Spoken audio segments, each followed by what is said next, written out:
Hello, this is Mike and welcome back to my channel. Sa episode na to, tuturuan ko kayo kung paano gamitin si Google Forms.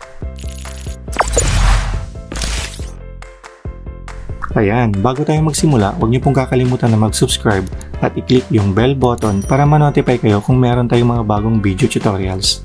Okay, so para saan po ba ang Google Forms? Ang Google Forms ay isang application ni Google na kung saan pwede tayong gumawa ng mga questionnaires, survey, quizzes at exams online.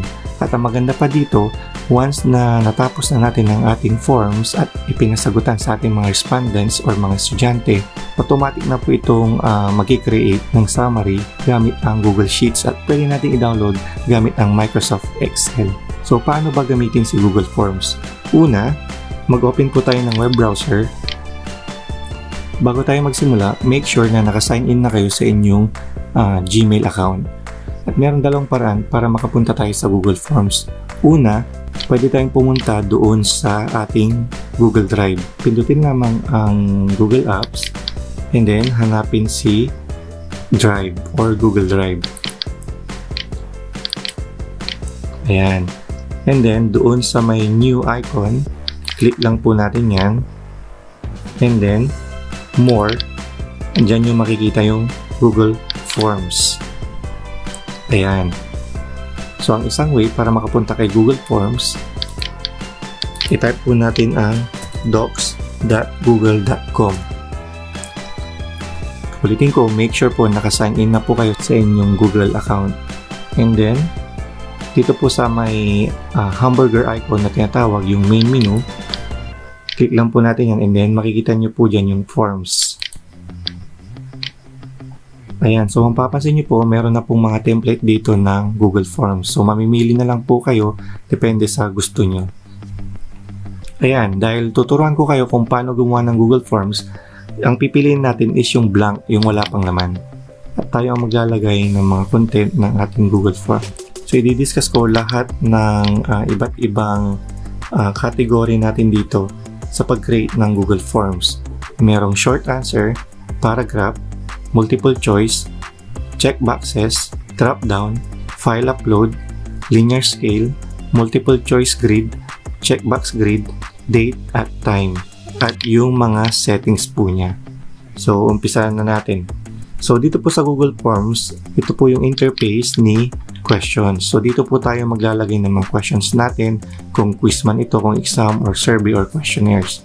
Dito naman po, pag kinlik natin ito po yung interface ng responses. So, dito nyo po makikita lahat ng sagot ng mga tao na nag-response or sumagot doon sa inyong forms. So, wala pa po siyang laman dahil wala pa po tayong nagagawa at wala pa pong nag-response doon sa ating Google Form. Okay, next. Ito naman po yung ating customized theme. So, kung gusto po nating baguhin yung kulay at yung design ng ating forms, dito lang natin ito i-customize.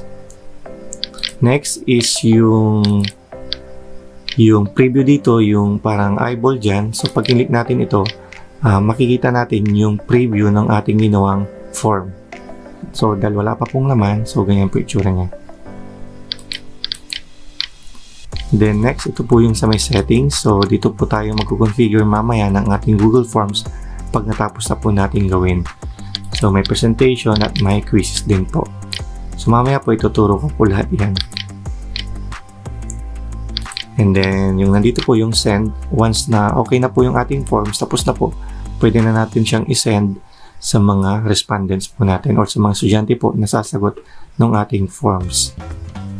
And then, yung nakikita nyo po dito na kulay green na merong parang plus icon, ito po yung kiniklik natin pag gusto na nating i-generate or mag-consolidate yung lahat ng responses ng ating forms. So, pag kinlik ko po ito, mag-create po siya ng spreadsheets at ito po yung pwede nating i-download. And then next, ito po yung accepting responses. Once na naka-on po ito or naka-enable, anytime pwede pong mag-response yung ating mga respondents. So, once din-disable ko po ito, hindi na po pwedeng tumanggap ng response yung ating forms. Ayan, so enable ko lang po.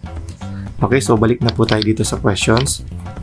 So, start po natin doon sa may title po. So, maglalagay po tayo ng title. Depende po kung saan nyo gagamitin yung forms. kung sa survey ba, sa questionnaire, sa exam, sa quiz. So, nakadepende na po sa inyo yun. So, ang gagawin natin ngayon, magsiset tayo ng example ng title ng ating forms. Yung title ng form is sample survey. Ayan. So, doon sa description po, bahala na po kayo kung gusto nyo lagyan ng description tungkol saan yung inyong survey, etc. etc. Okay, next. Dito po sa may bandang baba, ito na po yung unang questions po ng ating form. So, mamimili po tayo dito sa category kung short answer ba, paragraph, multiple choice, etc. etc. So, i-discuss ko po ito isa-isa. So, yung una po, short answer. So, pag sinabi po natin short answer, ito po yung mga response na nangangailangan lang po ng mga maikling sagot. So, example po is yung name, halimbawa, or pangalan. So, maikli lang naman po ang pangalan. So, pwede na po yung short answer na piliin natin.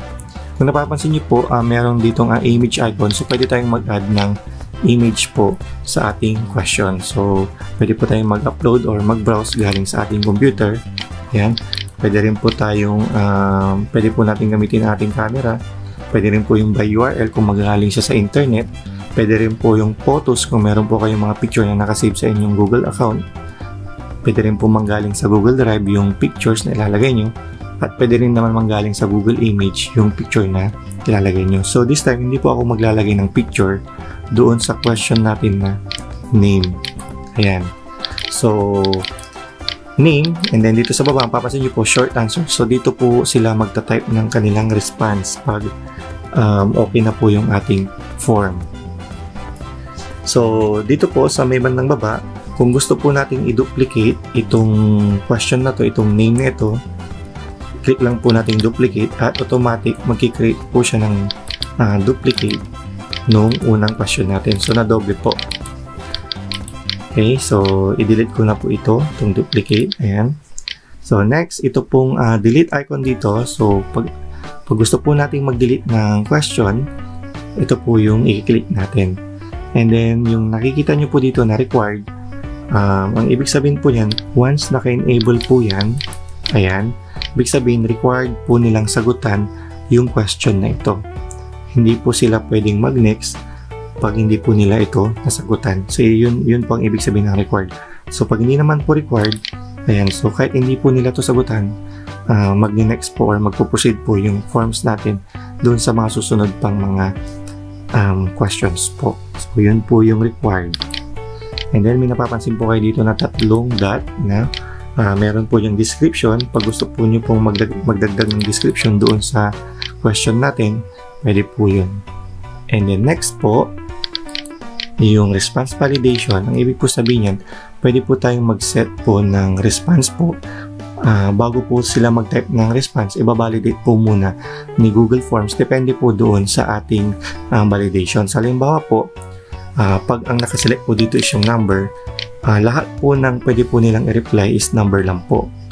Pag nag-type po sila ng text, hindi po yun i-accept ni Google Form. Halimbawa po number, and then greater than, ganun, greater than or equal to, less than, etc. etc. So, yun po yung sa may number po.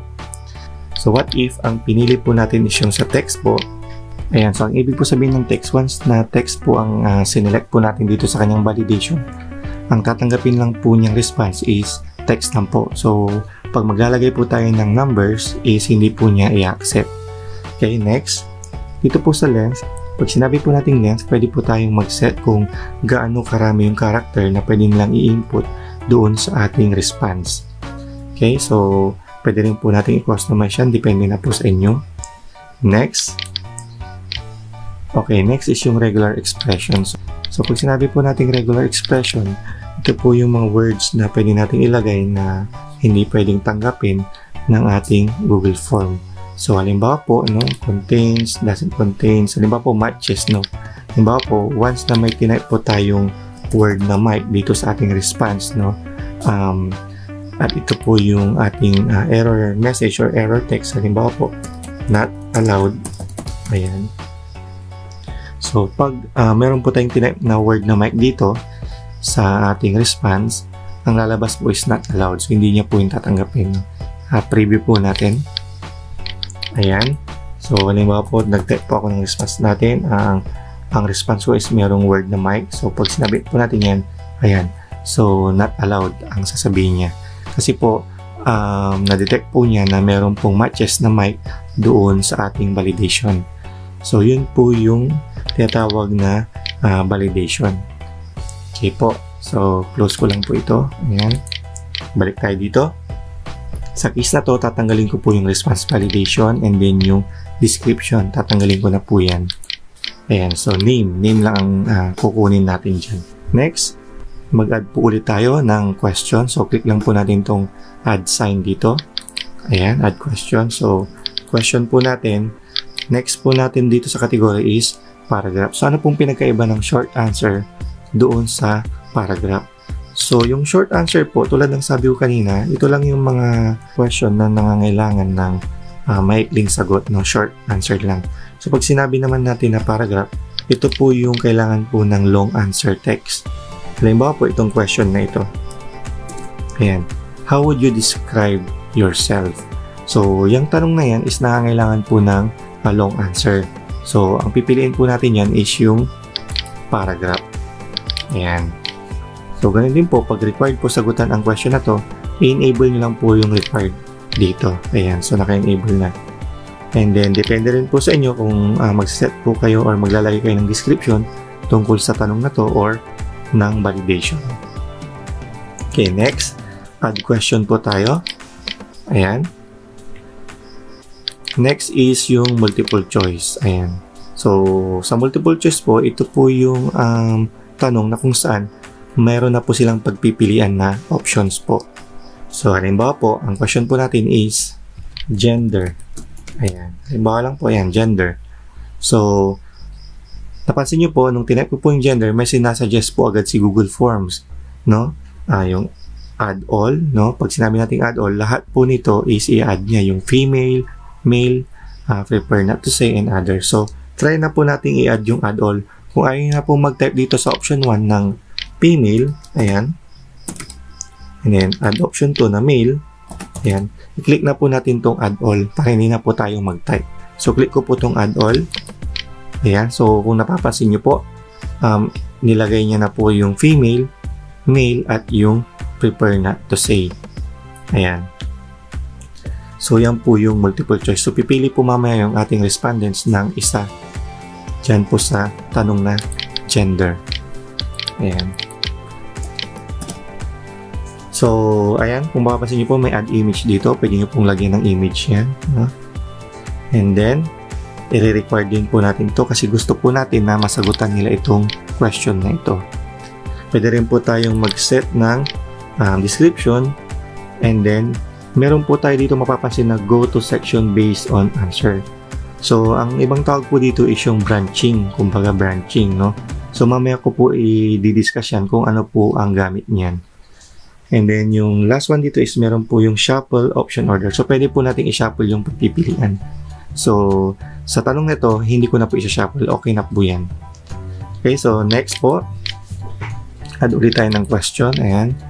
So, tapos na natin yung multiple choice. Next na po tayo sa check boxes. So, ayan. So, ang question natin sa check boxes is, ayan, availability of internet connectivity. Ayan, so, ang ibig po sabihin ng check boxes is maglalagay po tayo ng mga options and then pwede po silang mamili ng isa or higit pa na sagot.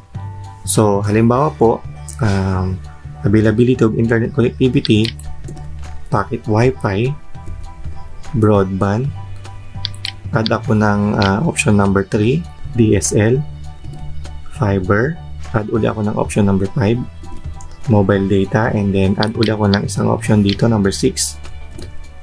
Ayan, no internet. So, ito po yung pwede nilang pagpilian at pwede po silang sumagot dito ng isa or higit pa. Okay, dito po sa ating check boxes. So, mamaya, i-preview po natin lahat yung ginawa natin para makita po natin kung ano yung itsura po niya. Ayan, so next. Same din po, pwede po natin itong iset as required para po required po silang sagutan yan, hindi po nila i-skip ang question na ito. Pwede rin po tayong mag-set ng description ng response validation At pwede rin po natin i-shuffle itong pagpipilian. So in my case, hindi ko na po gagalawin itong mga to. So add question po ulit tayo. Ayan. Next naman, didemo natin yung drop down. So yung drop down po, wala po siyang masyadong pinagkaiba doon sa multiple choice, check boxes. Mamimili po kayo ng sagot dyan. Pero naka-drop down nga lang yung kanyang format. So sample po natin, ang question po natin dito sa drop down is, do you have ways to connect to the internet? So ang sagot lang dyan malamang is it's either yes or no or maybe. So may sinasuggest po ulit si Google Form dito na yes, no, maybe. So add all ko na po yan para hindi na po tayo mag-type. Ayan. Sa ngayon, hindi po natin nakikita yung drop down po na layout. Pero once na-preview po natin yan, i-preview ko po. Ayan. Punta po tayo doon. Ayan, so, do you have ways to connect to the internet? Ang ibig po sabihin ng drop down, pag kinlik ko po itong arrow down dito, ayan, mamimili po tayo dito sa drop down list sa baba ng ating sagot. Kung yes, kung no, or kung maybe. So, yun po yung ibig sabihin ng drop down. Okay? So, balik na po tayo doon. Ayan. Ayan, so i-required po natin ito para sagutan po talaga nila. Hindi nila skip yung question. Pwede rin po tayong mag-set ng description. Ayan, go to section based on the answer. So, i-discuss ko mamaya po ito, no? Ayan, so add ulit tayo. Ayan. So, this time, i-discuss natin yung file upload. So, ano pong ibig sabihin ng file upload? Ayan, so pag sinabi natin file upload, may gusto po kayong kunin na file doon sa respondents, doon po sumasagot. So ito po yung isi-select natin. Halimbawa, gusto nyong hingiin yung kanilang mga files or picture or certificates or any data, no? Ito po yung isi-select natin.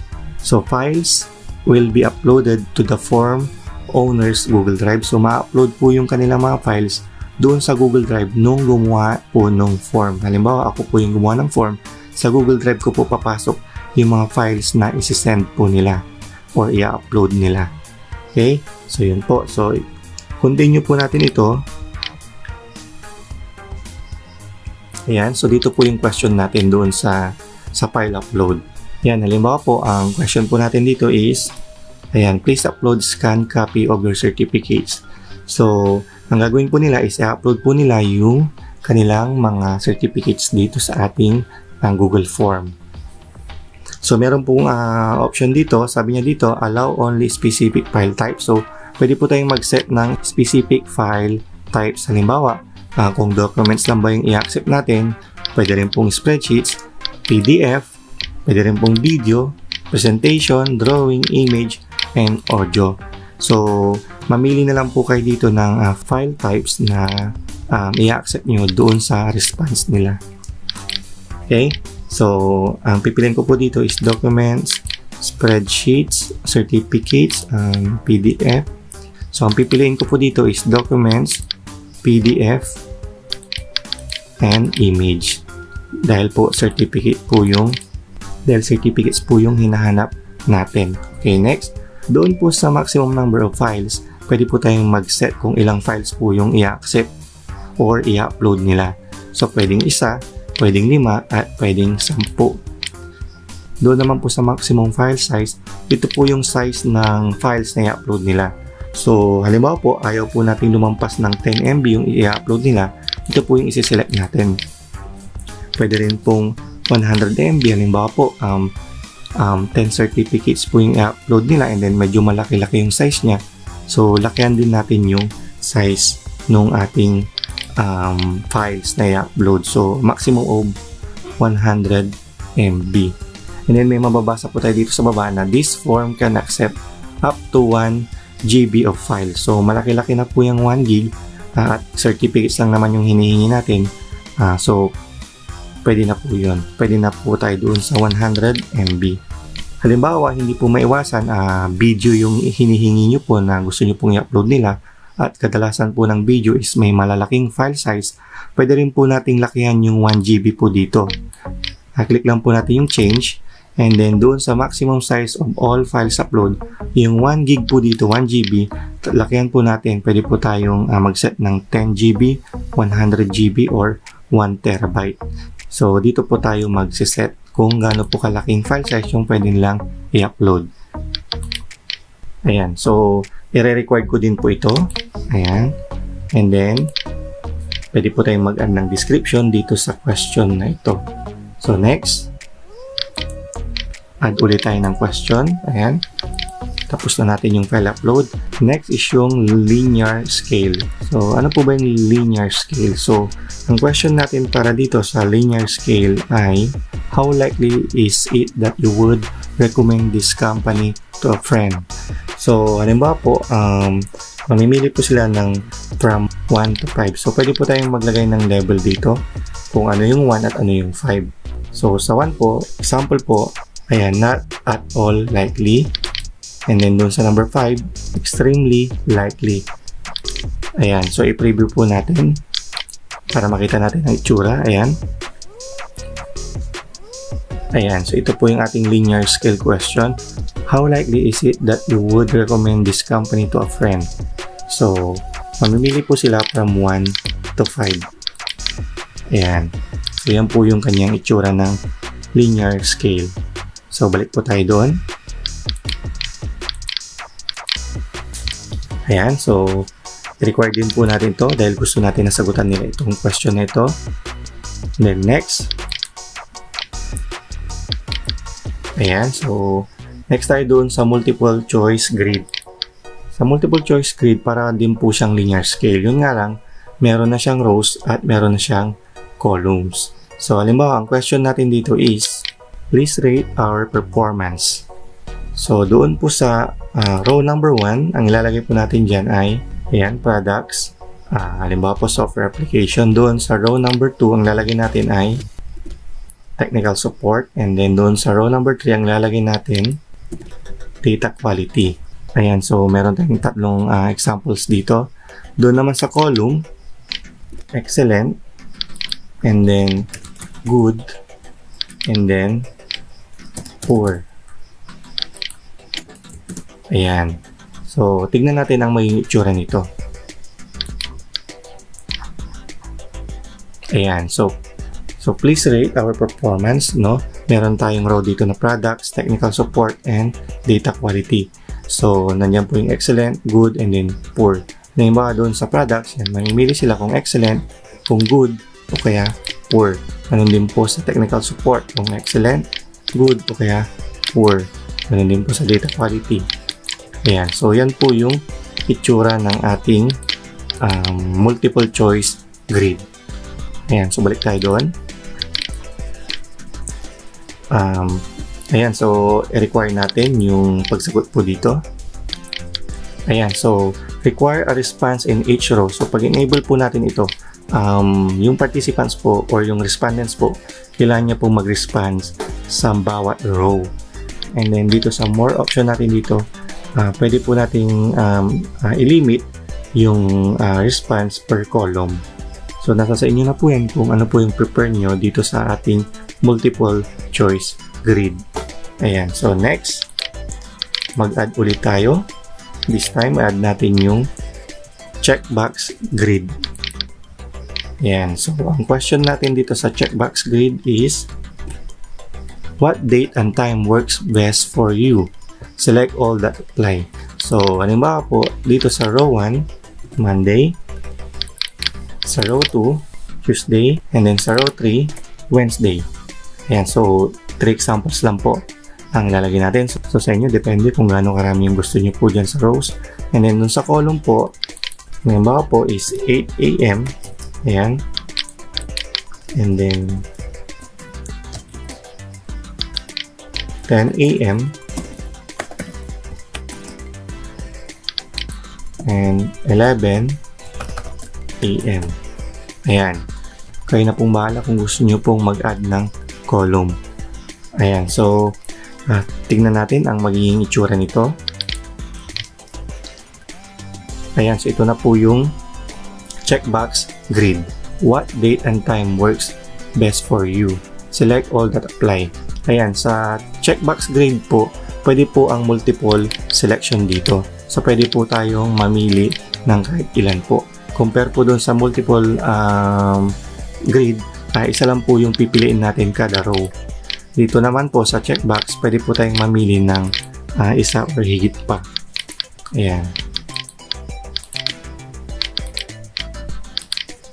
Ayan, so yan po yung checkbox grid. So next, po tayo ng question. So this time, date naman. So ang date po, usually ang mga tinatanong po dito is yung mga petsa or date. No? Nandyan po yung month, day, and then yung year. So kadalasan po dito, halimbawa po is yung birthday. Ayan, so required din po natin ito. Ayan, and then dito po sa ating option, no, meron yung description, meron yung include time. Pag sinelect natin itong include time, so kakaroon po ng section dyan na kung saan meron pong time. No? So this time, i-disable ko po yung time. Ayan, so year lang po yung include natin. So ayan, so tignan natin ang itsura nito. Ayan, so kung napapansin nyo po, meron diyang date, month, and then year. So pwede po natin itong i-type manually po. Pero pwede rin po nilang i-click tong calendar icon dito para po i-click na lang dito sa calendar yung date na gusto nila. Halimbawa po is January 1, 2020. Ayan. So, ayan po yung ating date. Next is yung time. Ayan. So, sa time po, of course, time po yung tatanungin natin dito. Halimbawa po, ito na lang din po yung question natin. Ayan. Sila na lang po yung magta-type ng specific time na sagot nila doon sa question natin. Okay, so i-record din natin ito. So, dito sa kanyang option, so merong time and then merong duration. Okay, so i-preview natin. Ayan, so pwede po silang mag-type ng time dito. Halimbawa po, 9 and then 00, ayan, 9 AM. Pwede rin po silang mag-select kung AM or PM. Ayan. Ayan, so na-discuss na po natin lahat po ng klase ng question dito sa ating Google Form. Ayan, so this time, i-demo ko naman po kung paano mag-add ng section.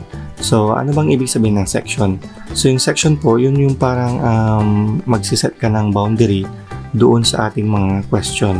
So, halimbawa po, magsiset tayo ng or mag-add tayo ng section. Ayan. Ayan, kung napapansin nyo po, merong section 1 of 2 and then ito po yung section 2. So, parang hinihiwalay niya po yung iba't ibang klase ng set ng question natin. So, doon sa section number 1, ang kanyang title is sample survey, pero i-rename na lang natin yan. Halimbawa is basic information, and then dito naman sa section number 2 is sabihin na natin na survey. Ayan, so kung papansin nyo po, meron tayong section 1 and then section 2. So parang nagkakaroon lang ng boundaries between different kinds of questions. Ayan, so dito po sa ating Google Forms, pwede po tayong mag-insert or maglagay ng video. So halimbawa, dito sa ating section 1, gusto po nating lagyan ito ng video. Click lang po natin itong add video.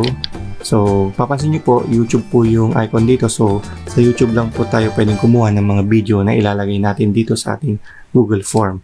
Halimbawa po, is yung video about COVID. Ayan. Search lang po natin or pwede po tayong maglagay ng specific URL. Ayan. Ayan. So, halimbawa, ito ang ating video ilalagay. Select and then, ayan. So, napansin nyo po, nag-insert na po siya dito sa ating section 1. Ayan. So, pwede naman po natin itong i-drag. Ayan. I-move, i-adjust, or ilipat ng location. Depende na lang po sa atin. Ayan. Try po natin i-preview yung ating video sa ating form.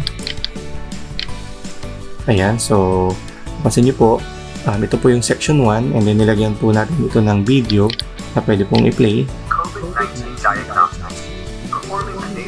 Ayan. And then, pag next po tayo, magpo-proceed po tayo doon sa section number 2. Ayan, so hindi po tayo makapag-proceed kasi naka-require po yung question na name na kailangan po natin itong sagutan. And then, next. Ayan, so ito po yung section number 2 natin.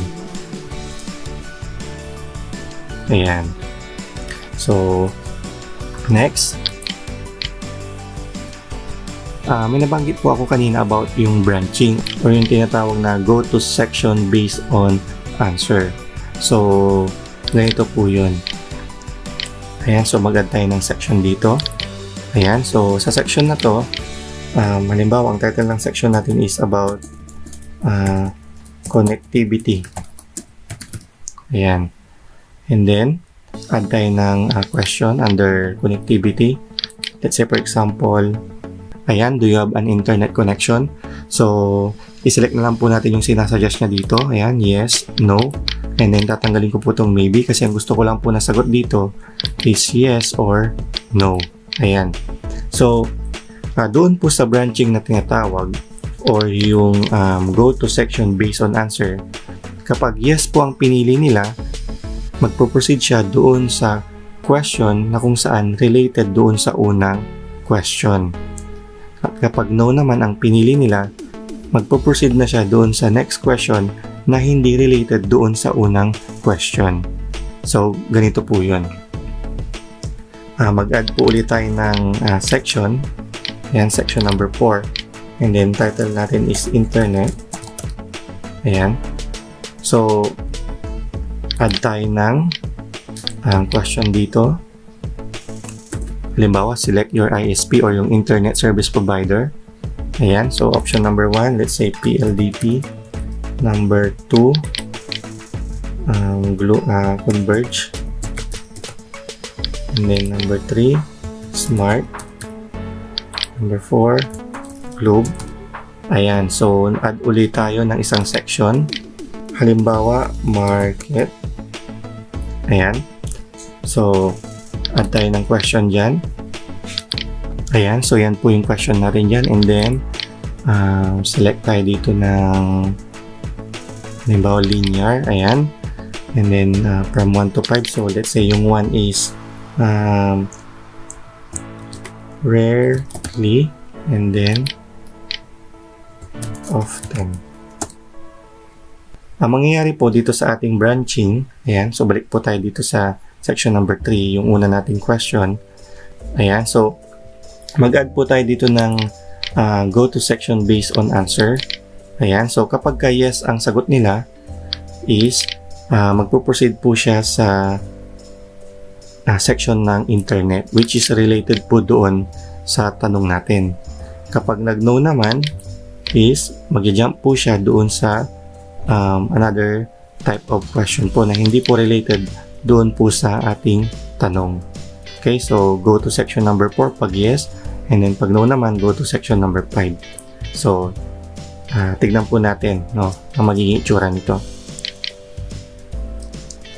Ayan, so subukan natin sagutan para makita natin yung sa may branching na ginawa natin.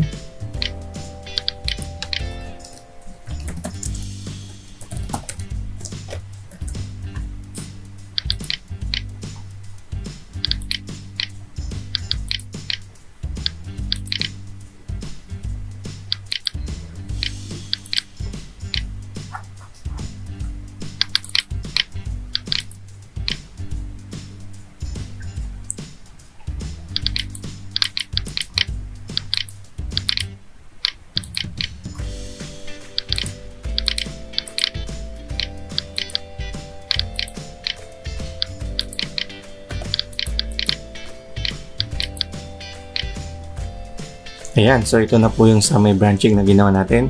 So, the connectivity, do you have an internet connection? Pag yes, ang pinili natin, mag-next siya doon sa section number 4, which is yung sa may internet. Pag no naman, mag-jump siya doon sa section number 5, about doon sa may market. So, subukan natin yung yes. Next. Ayan, so nandito na tayo sa internet na section. Ayan, so select your ISP. Ayan. So, yun po yung ibig sabihin ng branching. So, halimbawa po, back tayo. Pag no naman ang sinelect natin, mag-next siya doon sa may market. Ayan. Ayan, so nakapag-create na tayo ng sample na Google Form. So, i-customize naman natin ito. So, dito po sa may bandang taas, yung customize theme. So, pwede po natin palitan ng kulay yung ating theme. Halimbawa, itong red or orange, light blue. So, depende po sa inyo yun. And then, doon sa may background naman, halimbawa, blue yung pinili natin. So, mamimili din tayo ng background dito. Ayan. Doon naman sa font style, ayan. So, pwede po tayong mamili ng ating font. Kung basic or kung ano man yung font na nakalagay dyan. Ayan. And then, doon naman sa header natin, dito po sa may header ng ating form, pwede po tayong mag-choose ng image na pwedeng ilagay para mas maganda po yung ating form. So, halimbawa po, marami pong pagpipilian dito, ano?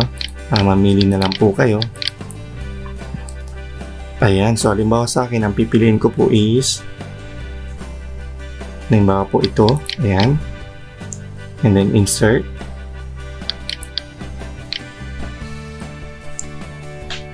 Ayan, so napapansin niyo po, meron na pong image yung ating theme sa may upper part. So, halimbawa gusto niyo naman pong palitan ito ng sarili niyong picture or kung meron man kayong picture dyan sa inyong computer, pwede rin po yun. So, punta lang po tayo doon sa Customize Theme. And then doon sa may header, mag-upload po tayo. Ayan, select upload. And then, i-browse lang po natin kung saan nakasave yung image na ilalagay natin. Halimbawa po, ito po yung ilalagay ko po. Ayan. Done. Ayan. So, i-done lang natin.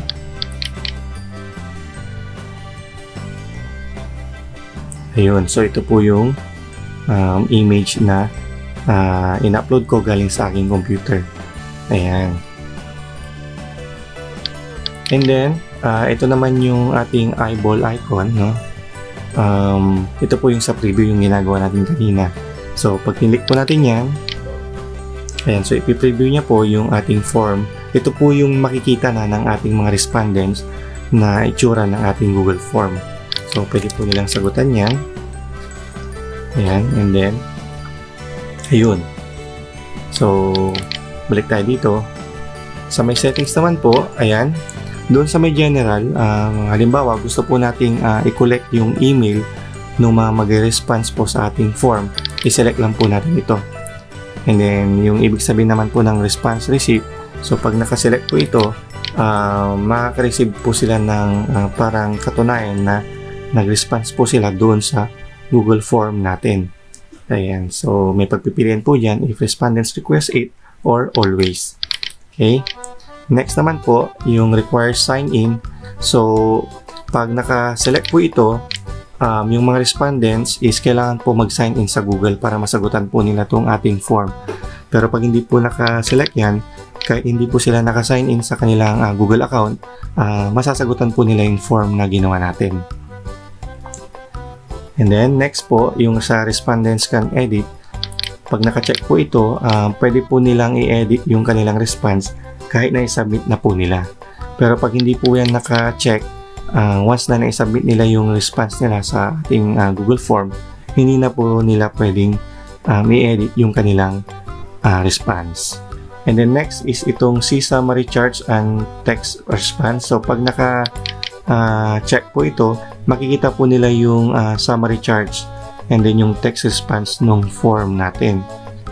And then punta po tayo doon sa presentation. Ayan. Doon sa presentation po, pag naka-select or naka-check po yung show progress bar, may makikita po sila doon sa upper part ng kanilang form kung ilang percent na po yung kanilang nasasagutan. And then, doon naman po sa shuffle questions order, pag naka-select po ito, yung mga question po is mag-shuffle po siya. So, pwede po ito doon sa mga exam or quizzes po. Ayan. And then, ito pong show link to submit another response. Kapag naka-check po ito, meron pong link sa may bandang baba na pwede silang mag-submit uli ng another response. Ayan. Ito naman pong confirmation message. dito po natin pwedeng i-customize yung response ng form. Halimbawa, pag tapos na nilang nasagutan yung form, halimbawa, pag tapos na po nilang ma-answer lahat ng question dun sa ating form, dito po natin i-customize yung confirmation message. So, ang default po na nakalagay dyan is your response has been recorded. So, pwede naman po natin to i-customize. Pwede po tayong mag-type dito ng halimbawa po, thank you. Ayan. Doon naman po sa quizzes, tulad ng sabi ko po kanina, pwede po tayong mag-create ng quiz dito sa ating form. So, pag in-enable po natin tong make this a quiz, ayan. So, meron pa pong ibang option dito. Halimbawa po doon sa release ng grade, ayan. And then doon sa miss question and then sa correct answer. So, yung ginawa po nating form is hindi po siya pang quiz, no? Parang survey po yung ginawa natin. So, sa susunod na tutorial, gagawa din po tayo ng quiz gamit ang Google Form. So, punta naman po tayo doon sa may responses. Ayan. Diyan po sa may responses, kung napapansin nyo po, wala pa po tayong respondents. So, pag may sumagot na po ng ating form, dito nyo na po makikita lahat ng response po nila. Ayan. So, next is yung sa send po. Kunyari, okay na po itong ating form and then isa-send na po natin siya sa mga respondents po natin. Click lang po natin yung send. Ayan. So, pwede po natin itong isend sa mga email po ng mga target po natin na respondents. Kung gusto naman po natin makuha yung link, at pwede po natin i-share sa mga social media platforms, i-click po natin ito. And then, dito po natin makukuha yung link. Ayan. And then, pwede po natin i-shorten yung URL para mas maikli po siya. Ayan. And then, ito po yung ikakopy natin. And then, ito na po yung isi-share natin o ibibigay natin doon sa mga tao na gusto nating sumagot doon sa ating form. Ayan. So, halimbawa po, isi-send ko po ito sa Facebook Messenger, sa email. So, depende na po sa inyo kung ano sa platform nyo po isi-send yung ating link. So, kadalasan naman po sa Facebook Messenger po natin ito sinishare. So, halimbawa po, i-open po natin yung ating ginawang form. So, i-paste ko lang po yung link dito and then enter. Ayan. So, subukan po nating sagutan yung ating form.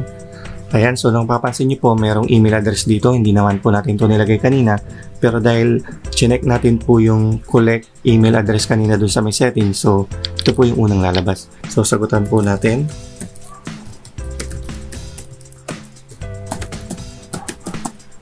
Ayan, so pwede po natin panoorin itong video, pwede namang hindi. And then, dito po tayo sa name. Ayan. So, napapansin nyo po, ito po yung progress bar po na sinelect natin kanina. And then, next. Ayan, so, papansin nyo din po, meron po nakalagay dyan na yung may asterisk po na red, yan po yung mga required po at hindi nyo po pwedeng skip or kailangan pong sagutan. Ayan, so how would you like to describe yourself? Siyempre,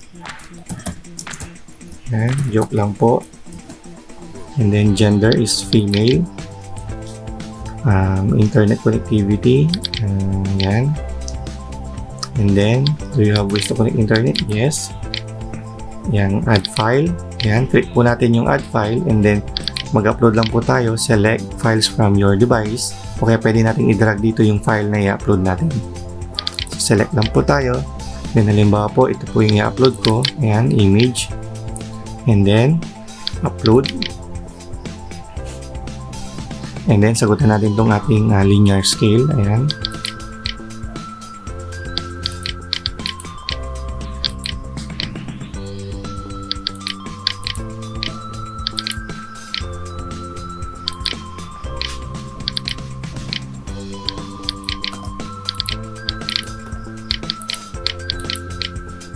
Ayan, so next tayo. Yes. Ayan, next. And then, PLDT. And then, next. And then, dito sa ating market, kunyari, number 3. And then, submit. Ayan, pag once na sinabit na po natin ito, ayan, so, your response has been recorded. Ayan. And then, i-check na po natin doon sa may response. Ayan, kung napapansin nyo po, meron na pong isa na nag-response doon sa ating form. So, ito po yung sinagutan natin. So, click lang po natin yan. Ayan, so kung napapansin nyo po, nandito po yung information na nilagay natin. Halimbawa, gusto na po natin itong i-generate or i-export sa ating spreadsheets. Click lang po natin ito, create spreadsheet. Ayan. And then, create a new spreadsheet. Ayan. So, pwede po natin i-rename ito. Halimbawa po, sample survey. And then, create. Ayan, so mag-open na po yung ating Google Sheet. Ayan, so ito na po yung ating Google Sheet. Ito na po yung na-generate na information or answers galing po doon sa form natin. So kung napapansin nyo po, meron pong timestamp dito. Dito po makikita kung anong oras po nag-submit yung respondents po natin. Ayan. So halimbawa po, gusto nyo pong i-download itong sheet na to sa inyong computer at i-open sa Microsoft Excel. Ayan, so punta lang po kayo dito sa File and then Download. Ayan, Download Microsoft Excel. Ayan. So papansin nyo po, ayan, downloaded na po ang ating Excel. So open po natin yan, double click. Ayan, so ito na po yung ating Microsoft Excel. So ito na po yung result ng ating na-generate na summary from Google Form at nandito na po siya sa ating Microsoft Excel. Ayan. Ayan, kung gusto niyo pong makita yung ginawa nyong form or yung mga ginawa nyong forms, makikita niyo po yun sa Google Drive. Pumunta lang po kayo ng Drive. And then, ayan, so makikita nyo na po dito yung mga forms na ginawa nyo. So halimbawa po, ito po yung ginawa natin kanina. So double click. Ayan, so pwede nyo pa po itong i-edit at i-customize.